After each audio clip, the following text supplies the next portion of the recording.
Driving at night feels normal until you realize some roads aren't meant for humans. Tonight you'll hear two terrifying stories, true events told by the people who survived them.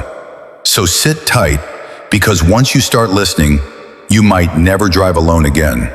But before the stories begin, ask yourself something. Have you ever driven so late that the world felt empty? No headlights behind you, no vehicles ahead, just miles of darkness stretching into nowhere. That's when the road starts to feel different, like it's watching you, like something is waiting just beyond the reach of your headlights. Maybe you felt a sudden chill, even with the windows closed, or sensed someone sitting in the back seat when you know you're alone. Maybe you've seen a shadow on the road that vanished when you blinked, or heard a whisper inside your car, too faint to understand. Most people ignore these signs. Most people keep driving, but the ones who didn't, their stories are the ones you're about to hear.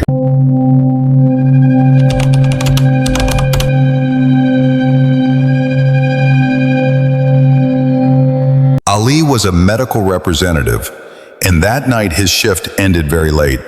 It was 1:45 a.m. when he finally started riding his bike home. The highway was empty, cold wind, dead silence, and a long stretch of darkness ahead. As he rode through the empty road, he suddenly saw a woman standing on the side. Long hair, white clothes, head down. Ali's heart skipped a beat. What is she doing here at this hour? He glanced back. The highway was completely empty. He kept riding. But a few seconds later, he felt something strange, like someone was sitting behind him. He quickly checked the mirror. No one. Trying to shake off the feeling, he sped up. But then, he heard a cold whisper brushing past his ear. Stop! Ali froze. He pulled the brakes and turned around. The same woman in white was now standing in the middle of the road, even though Ali had already ridden far ahead. His hands started shaking. He immediately kicked the bike into gear and raced forward. The road was silent, too silent.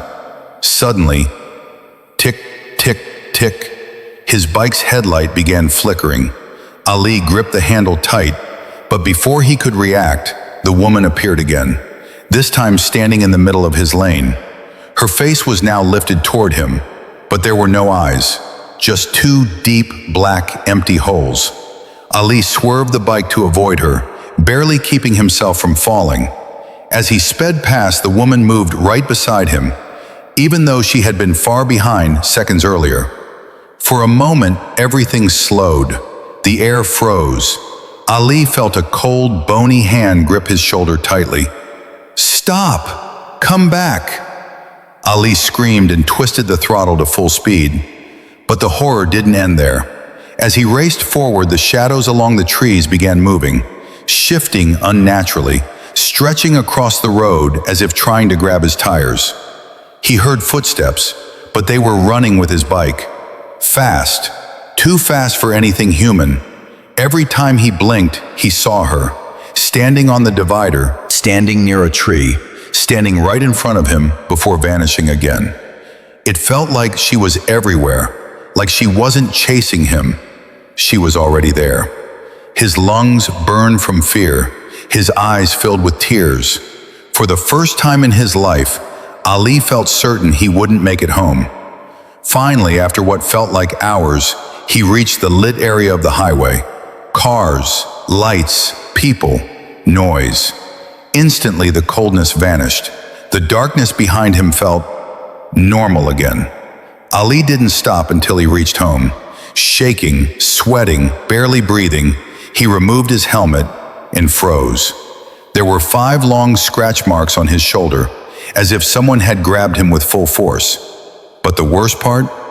The next morning, he found thin, finger-like scratches on the back of his bike's seat, exactly where someone would sit. The marks weren't random. They formed a shape, a handprint.